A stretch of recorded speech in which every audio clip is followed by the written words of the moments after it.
देखिए ये जो पेपर है वो 2018 में जो विज्ञान का पेपर दिया गया था, उसमें से ये भौतिक विज्ञान जो फिजिक्स का पार्ट है उसमें हम सॉल्व करने की कोशिश करेंगे। उसमें से क्वेश्चन किस तरीके से पूछे गए हैं और कौन से क्वेश्चंस कहाँ से दिए गए हैं, कौन सा ग्रेजुएशन से टॉपिक आया है और कौन सा हमें इंटरमीडिएट से पढ़ने को मिल जाएगा इजीली, तो वो हम देखेंगे।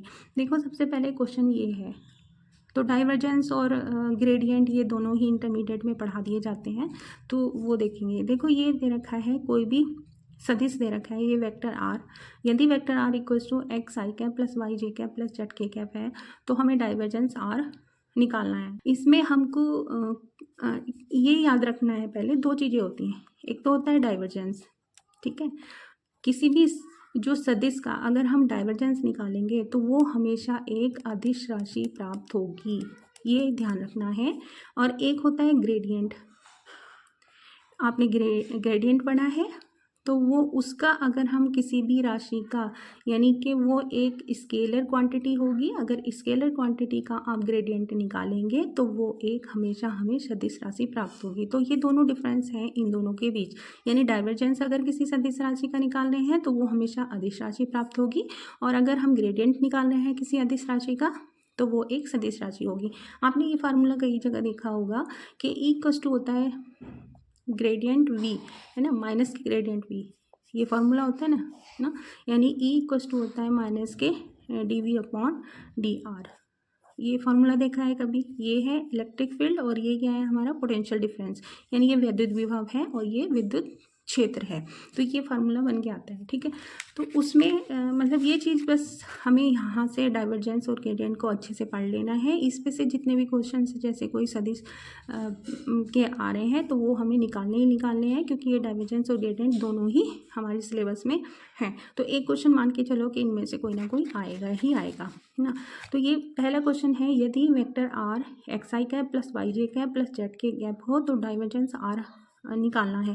तो इसमें डाइवर्जेंस आर निकालेंगे तो वो होता है डाइवर्जेंस आर एक स्केलर क्वांटिटी होगी और उसका मान ये हो जाएगा डी अपॉन डी आर। यहाँ हम रखेंगे एक्स का terms, D upon D X, X वाला, ठीक है, घटक plus D upon D Y, Z घटक, जे घटक वाई है, plus D upon D Z, ये जेड यानी के कैप का घटक, ये लिख लिया। अगर हमें किसी भी इस तरीके से वेक्टर आर कोई दे रखा है, उसमें एक्स वाई एंड जेड यानी ए आई कैप जे कैप और के कैप के घटक दे रखे हैं, तो हमेशा ये फार्मूला लगाएंगे। एक्स से जब हम एक्स का एक्स के साथ डिफरेंशियल करेंगे यानी अवकलन करेंगे तो वो हो जाएगा हमारा डी वन प्लस, जब हम वाई का डी वाई अपॉन अवकलन करेंगे तो उसकी वैल्यू भी 1 आएगी, 1 आ जाएगी, तो इसकी वैल्यू आई 3, ठीक है। ये हमारे ये जो क्वेश्चन है इसका मान 3 आ जाएगा, तो ये ए ऑप्शन इसका सही होगा। अब सेकंड क्वेश्चन, अब हम 32 ये वाला देखते हैं। समान त्रिज्या की दो जल बूंदें वायु में सीमांत वेग v से गिर रही हैं, यदि ये दो बूंदें मिलकर के एक बड़ी बूंद बनाए तो नई बूंद का हमें सीमांत वेग याद करना है। तो इसमें दे रखा है कि दो बूंदें हैं, n मान लिया, जो छोटी बूंद है समान त्रिज्या की दो जल बूंदें, n की वैल्यू 2 है, दो बूंदें हैं इस तरीके से, एक बूंद ये एक बूंद ये, अब ये दोनों मिलकर के क्या बना देती हैं, एक बड़ी बूंद बना देती हैं।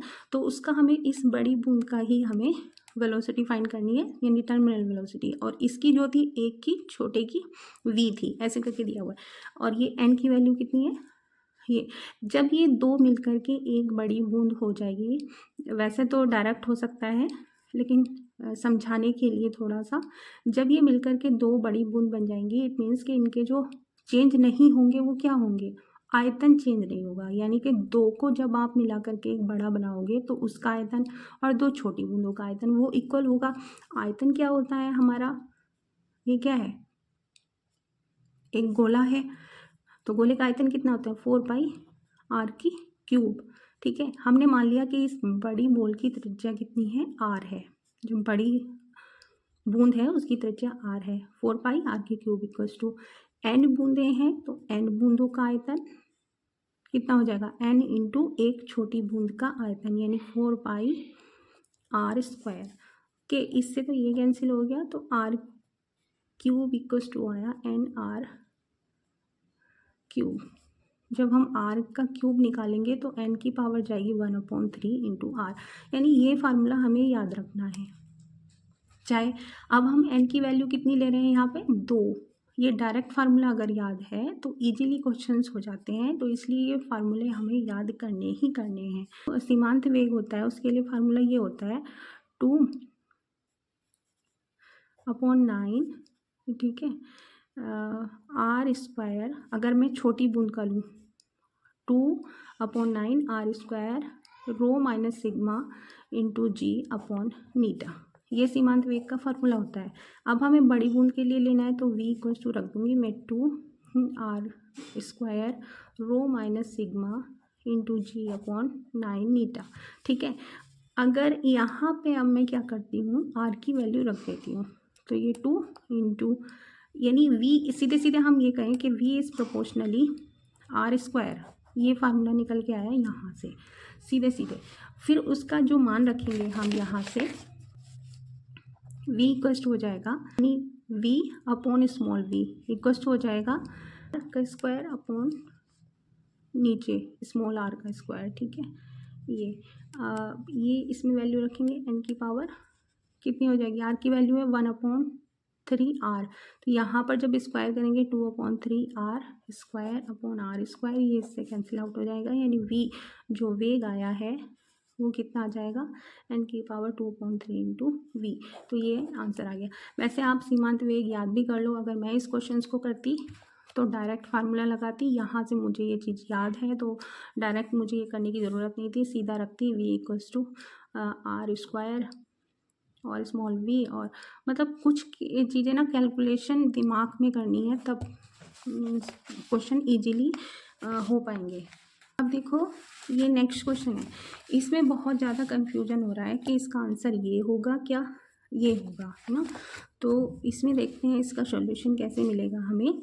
यदि एक घन का विराम आयतन दिया हुआ है, वो ये दे रखा है, एक घन दिया हुआ है, सपोज दैट इस तरीके से घन दे रखा है, इसकी एल ये लंबाई हो गई, मान लो ये चौड़ाई हो गई, ये इसकी एल हो गई लेंथ, और ये L0, ये L0 और ये L0, यानी ये इस तरीके से घन दे रखा है जिसका आयतन, यानी हर भुजा उसकी कितनी है LH, चौड़ाई लंबाई और ऊंचाई इसकी L0 है।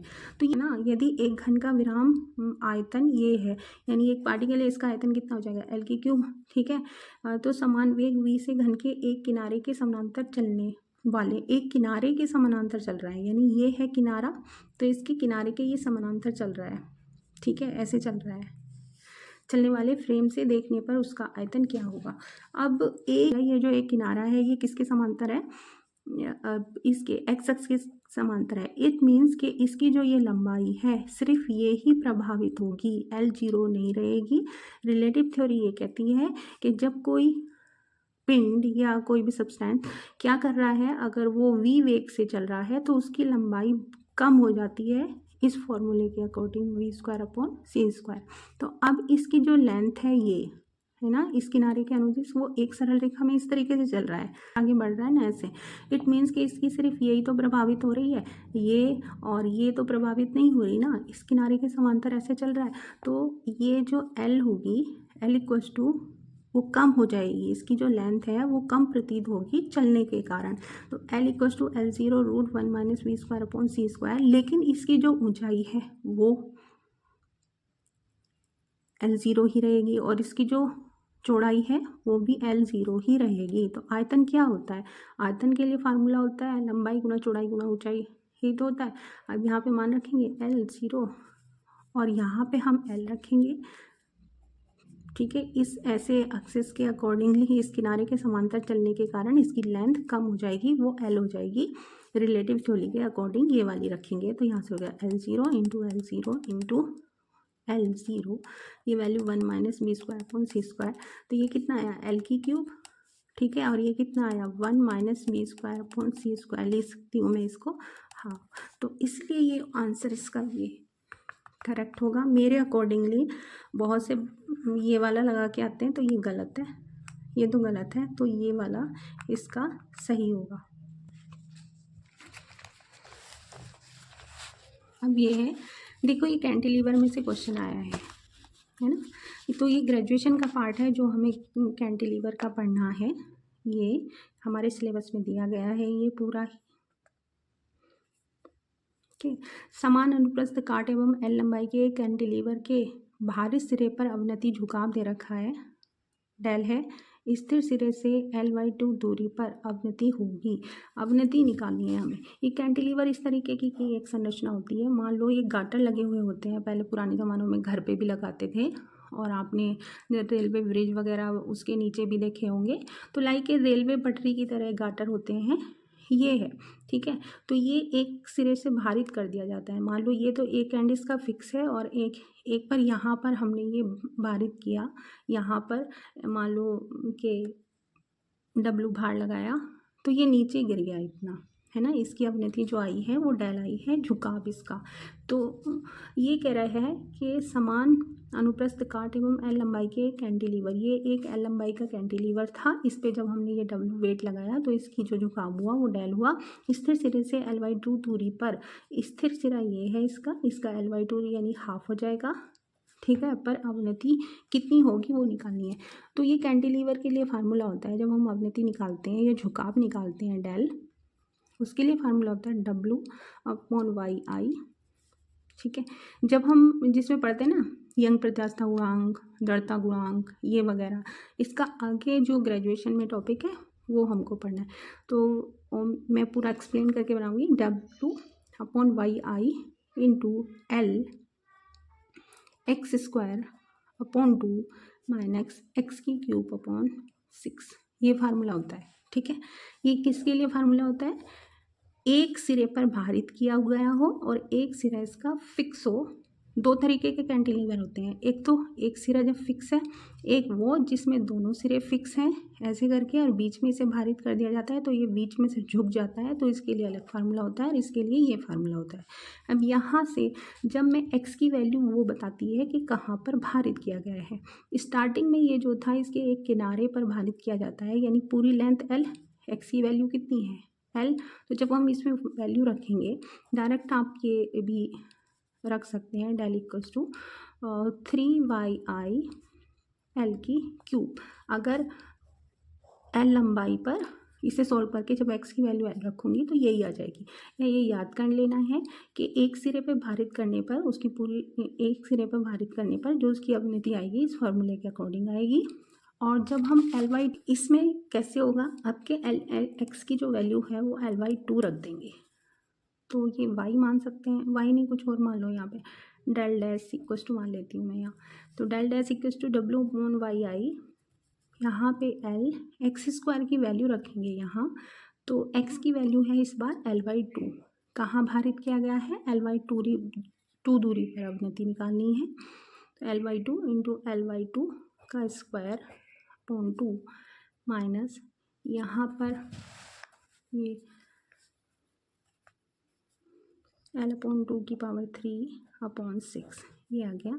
इसको हम डेल डैश, बार बार नहीं लिखना होता है, जब रिवीजन करते हैं तो बार बार लिखने की ज़रूरत नहीं है। जितना पार्ट हमें सोल्व करना होता है बस उसे सोल्व करते जाते हैं, बाकी कैंसिल बाद में कर देते हैं। देखो ये L है, ये L³ आ जाएगा, देखो है ना। और ये 4 स्क्वायर होंगे, 2 का स्क्वायर करेंगे 4, और 4 8 से मल्टीप्लाई करेंगे तो कितना आ जाएगा 8, माइनस ये कितना हो जाएगा L³ और यहाँ से 2 की क्यूब करेंगे 8, और 8 की मल्टीप्लाई किससे करेंगे, या 8 हम ऐसे भी लिख सकते हैं और इसको बाहर निकाल के लेके आएंगे। तो अब देखो 8 इसमें यहीं कैलकुलेशन कर दूँ मैं, 8 काट दो, यहाँ लिख दो, यहाँ पे 1 आया, यहाँ पर 6, यहाँ इससे मल्टीप्लाई होगी, इससे तो 6 एलसीएम आ जाएगा। और ये कितना हुआ, L में L³ कॉमन ले लूँगी, W/8YI, ठीक है 6, और यहाँ पे कितना आया 5 आ जाएगा, 6 माइनस 1 तो 5/6 आया। अब इसे डिवाइड कर दो, किससे, इस वाली से, ये इसकी ये जो वैल्यू है डेल की वैल्यू कितनी है ये, यानी मैं इसकी वैल्यू की जगह ये लिख सकती हूँ यहाँ पर। तो यहाँ पर तो 8 आ रहा है, इसमें से 3 ले लूँ, ये कितना है 2 इंटू 3, तो 3 तो ऐसे ही रहने दो, ये हो गया 16, है ना। ये WL³ 5 और बाहर लिख सकते हैं, अपॉन 3YI, और इसकी वैल्यू कितनी है डेल है ना। इसकी वैल्यू इस पूरे की जगह मैं क्या लिख सकती हूँ, डेल। तो आंसर मेरा यही आ जाएगा 5/16 डेल डेल डैश की, यानी L/2 पर उसकी जो झुकाव होगा वो कितना होगा, ये होगा। इस तरीके के क्वेश्चंस आते हैं। इसी तरीके के क्वेश्चंस आएंगे, बहुत इजी हैं भाई, सिलेक्शन तो वही लेगा जो ज़्यादा पढ़ेगा। देखो ये क्वेश्चन है 35। केंद्रीय बल के प्रभाव में गति करते किसी कण का जो क्षेत्रीय वेग है वो स्थिर रहता है। सही है, केपलर का सेकंड नियम यही तो कहता है। ये तो केपलर का सेकंड नियम है ना। एक तो पहला नियम क्या है, दीर्घवृत्ताकार कक्षा में परिक्रमा करते हैं, है ना। और दूसरा क्या है, क्षेत्रफलीय चाल नियत रहती है। तो जब क्षेत्रफलीय चाल हम जब इसका डेरिवेशन करते हैं तो क्या निकालते हैं, upon delta A upon delta T equals to निकालते हैं हम L/2m। L क्या है, कोणीय संवेग, और ये पूरा ही कांस्टेंट है। जब L यानी कोणीय संवेग L ये कांस्टेंट हो जाएगा तो ये क्या हो जाएगी, A क्या हो जाएगी उसकी क्षेत्रफलीय चाल, ये कांस्टेंट हो जाएगी ना। केंद्रीय बल के प्रभाव में गति करते किसी कण का क्षेत्रीय वेग स्थिर रहता है। यस, हमेशा ही इसका जो क्षेत्रीय वेग, अगर कोई कण इस तरीके से किसी केंद्रीय बल के प्रभाव में गति कर रहा है तो उसका यहाँ पे डिस्टेंस ज़्यादा है तो वेग कम हो जाएगा। इतनी दूरी पार करने में यहाँ पर वेग कम होगा, और यहाँ पर डिस्टेंस यहाँ से तक कम है तो ये इतने ही समय में ये जो दूरी पार करने में समय लगेगा वो चाल जो होगी वो बढ़ जाएगी। यहाँ पे चाल कम होगी, यहाँ पे चाल ज़्यादा होगी, लेकिन इसकी जो क्षेत्रफलीय चाल होगी यानी क्षेत्रफल को पार करने में क्षेत्रफलीय चाल, तो इसलिए dA/dt कांस्टेंट होती है, और वो उसमें क्या करते हैं, कोणीय संवेग संरक्षित रहता है। तो केंद्रीय बल के प्रभाव में गति करते किसी कण का क्षेत्रीय वेग स्थिर रहता है। केंद्रीय बल के अंतर्गत गतिमान किसी कण का कोणीय संवेग संरक्षित रहता है। तो ये इसका A जो है एक कथन है और B उसका सॉल्यूशन है, यानी कि R उसका सॉल्यूशन है। तो ये क्या है, A और दोनों ही सत्य हैं और R A की व्याख्या कर A जो निकालते हैं हम यहाँ पर A.B×C equals to B×C dot A के साथ इसका, और ये वेक्टर ट्रिपल प्रोडक्ट है। तो जब वेक्टर ट्रिपल प्रोडक्ट में हम निकालते हैं A.B×C, इसमें याद रखना ये एक स्केलर क्वांटिटी होगी यानी अदिश होगी, और जब हम A×B×C निकालेंगे तो वो एक सदिश राशि प्राप्त होगी।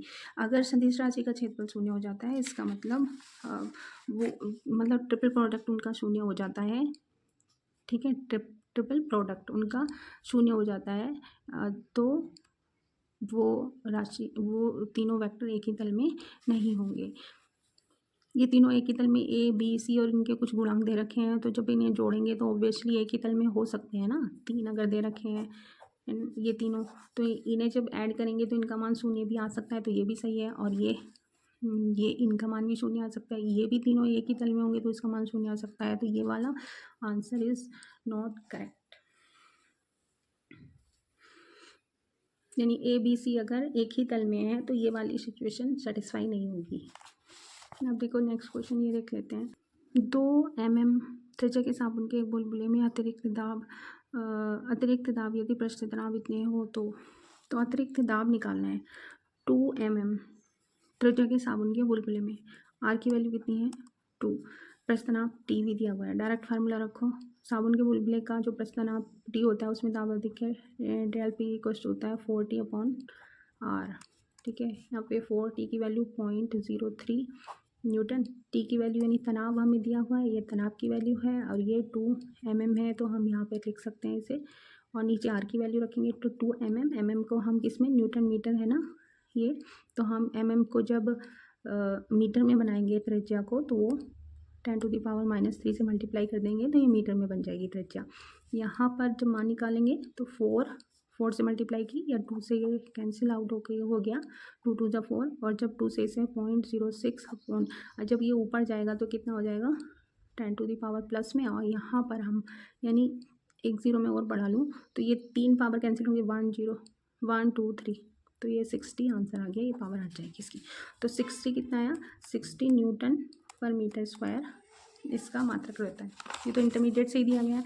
देखो इसमें ग्रेजुएशन में से टॉपिक कौन कौन से दिए गए अभी, ये हमारा वेक्टर ट्रिपल प्रोडक्ट अब तो बुक्स में आने लगा है, ये इंटरमीडिएट की बुक में मिल जाएगा और थोड़ा सा सर्च करेंगे तो ये इजीली। एक ही कैंटिलीवर, ये भी हमारा इंटरमीडिएट में है। रिलेटिव थ्योरी वैसे तो सापेक्षिकता का जो सिद्धांत है, मतलब ये वैसे तो उसके अंतर्गत आता है बीएससी में, लेकिन ये अब इसके 3-4 फार्मूले में है कि आवर्तकाल कैसे बढ़ता है, द्रव्यमान कैसे बढ़ता है और लंबाई कैसे घटती है। तो वो अगर कोई पार्टिकल स्पेस में मोशन कर रहा है तो, और ये कैंटिलीवर है तो ये तो ग्रेजुएशन में से है, जो प्रत्यास्थता वाला चैप्टर है उसमें स्ट्रेस और स्ट्रेन वगैरह ये सब कुछ उसी वाले चैप्टर में ये कैंटिलीवर आगे बीएससी के बीच की बुक से मिलेगा। अब देख, किसी घड़ी की सेकंड वाली सुई 5 सेंटीमीटर की है, इस सुई की नोक की चाल हमें ज्ञात करनी है। नोक की चाल वी, चाल को वी से प्रदर्शित करते हैं किसी घड़ी की, ये तो इंटरमीडिएट की बुक से ही है, सर्कुलर मोशन में से मिल जाएगा ये तो उसका क्वेश्चन। देखो, किसी घड़ी की सेकंड वाली सुई 5 सेंटीमीटर लंबाई की है, इस सुई की नोक की चाल निकालिए। मान लो ये सेकंड की लंबाई वाली सुई है ना, इसकी चाल कितनी है इस पर बी। चाल बराबर क्या होता है, दूरी बटे इस समय, है ना। अब मैं दूरी क्या रखूँ, त्रिज्या दे रखी है आर, इट मीन्स कि ये नोक सुई दे रखी है आर बराबर कितनी 5 सेंटीमीटर। मान सकते हो ना कि ये पूरा एक चक्कर लगाने में ये इसका त्रिज्या का काम करेगी, जिसकी सुई की लंबाई है वो एक पूरा घूम जाएगी तो ये त्रिज्या हो जाएगी। अब इसने एक पूरा चक्कर लगाने में दूरी कितनी तय करी 2πr, और एक चक्कर लगाने में इसका समय कितना हो गया t ना। तो हम यहाँ पे मान रख देंगे 2π की वैल्यू 3.14 के इंटू आर कितना है 5 सेंटीमीटर, सेंटीमीटर में ही वैल्यू दे रखी है तो चेंज नहीं करेंगे। ओके, टी की वैल्यू कितनी होती है, ये सेकंड वाली सुई है ना, और सेकंड वाली सुई एक पूरा चक्कर में कितना समय लगती है 60 सेकंड, तो ये टी की वैल्यू कितनी आ जाएगी इसके लिए 60 सेकंड। और दूरी कितनी तय करेगी ये R equals to 2πr, are तो हमने त्रिज्या कंसिडर कर ली तो दूरी इसकी 2πr। अब यहाँ पे वैल्यू रख दी।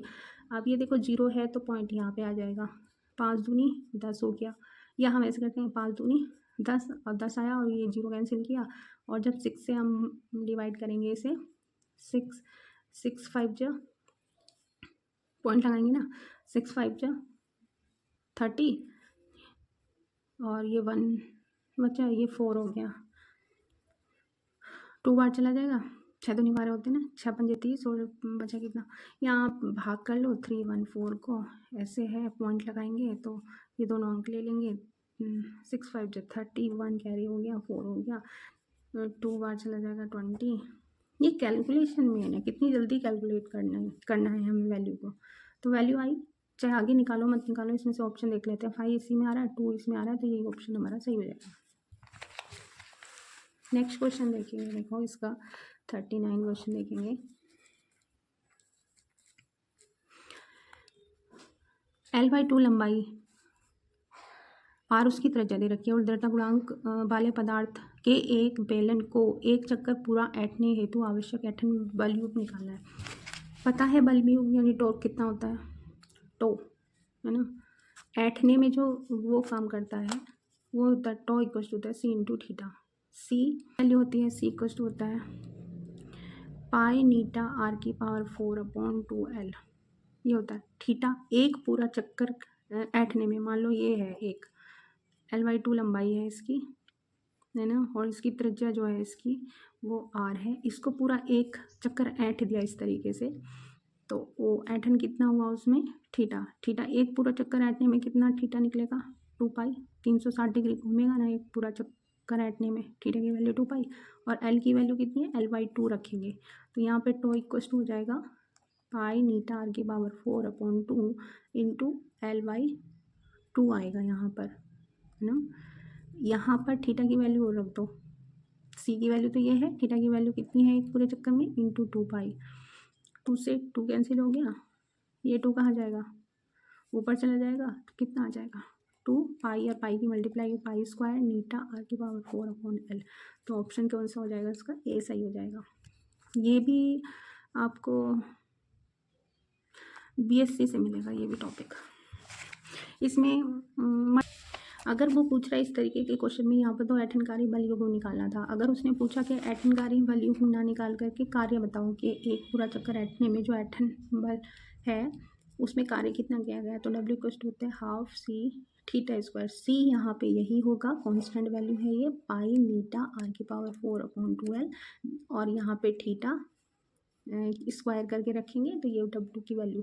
दो फार्मूले हैं इस पे, या तो वॉल्यूम या फिर सी पूछ लेते हैं। नेक्स्ट क्वेश्चन है, 1 तथा सूची 2 को सुमेलित कीजिए, नीचे दिए गए गुट से सही उत्तर चुनिए, है ना। ये है द्रव्यमान m तथा त्रिज्या r का ठोस गोला, ये ठोस गोला।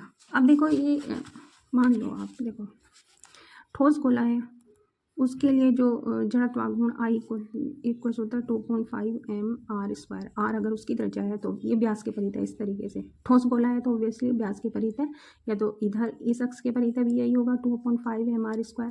अगर हम ये वाली एक्सेस लेते तो ये भी 2.5 m/², यानी इसमें चेंज नहीं होगा। फिर एक और आता है खोखला गोला, उसके लिए होता है ना 2/3 m/², वो खोखला गोला रहेगा। तो व्यास ही है दोनों तरफ, तो इस वाली एक्सेस के लिए 2/3 m/² ही होगा।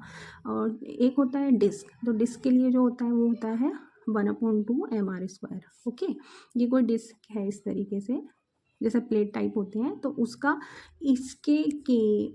इसके सेंटर से जाने वाली और इसका जो ये प्लेन है इसके लंबवत अक्ष के परित जड़त्वाघूर्ण ये होता है। ठीक है, दो प्रमेय दे रखी, एक लंब अक्ष की प्रमेय और एक समांतर उसकी प्रमेय, तो वो लगा करके फार्मूला निकाल सकते हैं। तो इस अक्ष के परित दे रखा है, ये जिसमें पेंसिल खड़ी हुई है ना मेरी, ऐसे करके दिया हुआ है। तो हमें इसके व्यास के परित अगर निकालना है तो वो हो जाता है लंब अक्षों की प्रमेय से निकाल करके हम व्यास के परित, ये लंब होंगे, तीनों लंब हो गए ना, तो 2 आई डैश आ जाएगा इन दोनों अक्षों के, I1 प्लस I2 कितना है, ये दोनों आया 2I। व्यास के परित लगाएंगे ना हम दोनों, ये लंब अक्षों की प्रमेय लगा दी, यानी इस अक्ष के परित अगर जड़त्वाघूर्ण ज्ञात हो लंबवत अक्ष के, तीनों अगर एक दूसरे के लंबवत हों तो हम दो, ये और ये इसके परित भी कितना होगा, ये भी व्यास आया ना और ये भी व्यास आया, तो ये दोनों I1 और I2 इक्वल होंगे, तो 2I मान लिया। इसकी वैल्यू कितनी होती है 1/m/², तो I की वैल्यू कितनी होगी, व्यास के परित जो जड़त्वाघूर्ण आया 2 को नीचे ले जाएंगे 1/4 m/² ये आ जाएगा। ठीक है, यानी ये याद रखना, व्यास के परित जो डिस्क का जड़त्वाघूर्ण होता है वही होता है। अब होता है एक रिंग, तो रिंग के भी इस अक्ष के परित जाने वाली, इसके प्लेन और इसके प्लेन के लंबवत अक्ष के परित जाने वाली अक्ष के परित जो जड़त्वाघूर्ण होता है वो होता है I = m/²। जब हम इसके व्यास के परित निकालेंगे तो लंब अक्षों की प्रमेय लगाएंगे इसमें, ये प्लस ये लंब, इसका कितना हो जाएगा, ये प्लस ये I1 प्लस I2। अब ये कितना है मान लिया, ये भी व्यास है ये भी व्यास है, व्यास ही तो होगा ये, तो ये दोनों ही I1 = I2 हो जाएंगे, इसलिए 2I और 2I m/²। तो I कितना होगा व्यास के परित जड़त्वाघूर्ण 2m/² हो जाएगा। अब ये डिस्क के लिए 1/2 m/² होता है, रिंग के लिए व्यास के परित है, और कोई डिस्क यानी प्लेट दे रखी है तो उसके परित वो 4 m/² होता है। ठीक है, अब ये व्यास के परित है, ये व्यास के परित है, ये भी डिस्क व्यास के परित रखा है, तो व्यास के परित जड़त्वाघूर्ण ये होता है। अब इसकी घूर्णन त्रिज्या निकालनी है, घूर्णन त्रिज्या m² के अगर घूर्णन त्रिज्या है, m से m कैंसिल हो जाएगा, के इधर जाएगा, ये स्क्वायर है, के का स्क्वायर है ये, जब मैं के निकालूंगी तो कितना आ जाएगा √2/5 r, ये आ जाएगी ना। ये किसके आएगी, ठोस गोले की, तो ठोस गोले के लिए कितना दे रखा, ये तो यही दे रखा है, तो ये तो 1 तो इससे में मैच होगा। हम के स्क्वायर रखूँगी तो m से m कैंसिल हो जाएगा, के की वैल्यू आ जाएगी हमारी √2/3। अब खोखला गोला कौन सा होता है, पतला गोल खो, तो ये 4 मिलेगा ना इससे, तो 4 आ जाएगा। द्रव्यमान m तथा त्रिज्या r की वृत्ताकार बलय दे रखा है, बलय यानी रिंग, है ना। तो रिंग के लिए हमने क्या निकाला, ये जब हम इसे m के स्क्वायर के m से m कैंसिल, तो k = 1/2 रूट में आ जाएगा, √1/√2 r, 1/√2 r दूसरे में है तो इसका दूसरा मैच करेगा और इसका ये वाला मैच करेगा, इसे रखेंगे ना।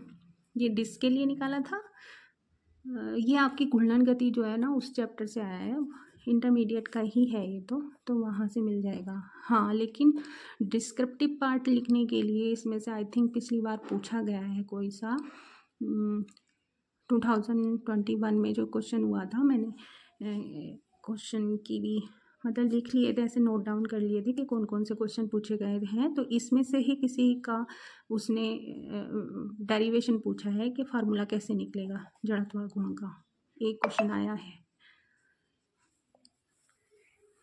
तो इसके डेरिवेशन भी करने हैं। ये तो आपको इंटरमीडिएट की बुक्स मिल जाएंगे, नहीं तो बीएससी में इसके सब के डेरिवेशन हैं। बस सिर्फ जो आपकी इंटरमीडिएट है, इंटरमीडिएट में सिर्फ फार्मूले दिए हुए हैं और लंब अक्ष और समांतर अक्षों की प्रमेय दी हुई है, और ग्रेजुएशन में उसके फुल डेरिवेशन है, सारे ही कैसे निकाले जाते हैं सबके ही। तो इस 1 4 2 इसमें है ना 3 निकाल, 3 मैच हो गए, तीसरा तो इससे मैच करेगा ही, तो ये हो जाएगा। इसका आंसर क्या आएगा? इसका आंसर कौन सा आएगा? बी। तो ज़्यादा हार्ड क्वेश्चन तो नहीं आए हैं, वही इजी क्वेश्चन आए हैं ज़्यादातर फिजिक्स में। अगर देखो सिलेबस पूरा डन होना चाहिए, मतलब ज़्यादा आप हाई फाई क्वेश्चंस ना करें, मतलब आईआईटी लेवल या नीट लेवल के क्वेश्चन इसमें नहीं आने वाले हैं। सिर्फ कॉन्सेप्ट को समझ करके क्वेश्चन अगर करेंगे तो इजी क्वेश्चन आएंगे, ज़्यादा हार्ड क्वेश्चन नहीं आएंगे। इंटरमीडिएट की बुक, बीएससी की बुक मैंने आपको नोट्स बताए हैं बीएससी के, तो उसमें से अगर आप प्रैक्टिस करते हो तो इजीली जो फ्रेशर बच्चे हैं ना वो भी अच्छा सिलेक्शन ले लेंगे। एक हल्की स्प्रिंग से 1 किलोग्राम भार लटकाने पर उसकी दोलन आवृत्ति 4 प्रति सेकंड प्रति सेकंड कह लो या हर्ट्ज कह लो, आवृत्ति कितनी गई है दिया हुआ है 1 किलोग्राम का लगाते हैं तो आवृत्ति है 4। अब फार्मूला ये होता है, या तो आपको ये किस में होगा, सरल लोलक में चैप्टर में है, इसमें से ये वाला जो फार्मूला है T=2 pi under root m/k होता है। आवृत्ति होगी तो उल्टी होगी, यानी 1/T, और ये हो जाएगा 1/2 पाई अंडर रूट k/m, यानी n जो प्रोपोर्शनली है 1/m के ना। ये फार्मूला निकल के आया, n आवृत्ति उसके द्रव्यमान से इस तरीके से हो रही है। अब क्या है, मान लो ये है m1, ये है n1, ये है m2, तो हमें n2 we have to find n2। जब हम इसमें वैल्यू रखेंगे n2/n1, जो वैल्यू निकालनी होती है ना जैसे 2 वाली, वो डायरेक्ट ऊपर रखो। एंटी प्रोपोर्शनली है इसके, n जो है वो व्युत्क्रमानुपाती है 1/√m के, तो ये आ जाएगा 1/√, ये 2 है, यहाँ पे m बनाएगा और यहाँ पर m2 आएगा। तो जब हम इसे सोल्व करेंगे n2 इक्वस्ट हो जाएगा n1 इंटू, यहाँ पे वैल्यू रख दो सारी, n की वैल्यू कितनी है 4, डायरेक्ट 4, और m1 की वैल्यू ये हमने मानी 1, और m2 की वैल्यू 4 किलोग्राम लटका रहे हैं। क्यों, जब ये रूट्स बाहर आएगा तो ये हो जाएगा 4 इंटू 1/2, ये रूट निकालेंगे ना 1/4 का तो 1/2 आ जाएगा, 2 टाइम्स कैंसिल हो गया, कितना आ गया 2। कितना इजी क्वेश्चन, मतलब कुछ इजी आएंगे तो कुछ हार्ड आएंगे, इस तरीके से क्वेश्चन आएंगे भाई।